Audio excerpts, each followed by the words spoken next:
مرات وخسرت مواجهته. اوهو এবারের বিশ্বকাপের বাছাইয়ে ব্রাজিলকে দেখে মনে হচ্ছিল না এই দল 5 বারের বিশ্ব চ্যাম্পিয়ন। শেষ 4 ম্যাচের মধ্যে একটি ড্রয়ের পর টানা 3 ম্যাচে হারছিল তাদের সঙ্গী।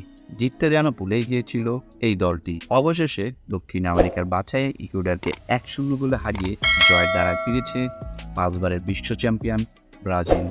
উতে পেরেইরার স্টেডিয়ামে 30 মিনিটে একমাত্র গোলটি করেছেন রদ্রিগো। বেশ কয়েকবার পাস করার পর রদ্রিগো বলটা পেয়ে যান বক্সের বাইরে। তখন শট নিলে বল ইকুয়েডরের এক ডিফেন্ডারের গায়ে লাগলে তার দিক পরিবর্তিত হয়ে বল জড়ায় জালে। জয়ের দ্বারায় ফিরে পয়েন্ট টেবিলের 2 ধাপ এগিয়েছে ব্রাজিল। 6 নম্বর থেকে এখন অবস্থান করছে 4 নম্বরে।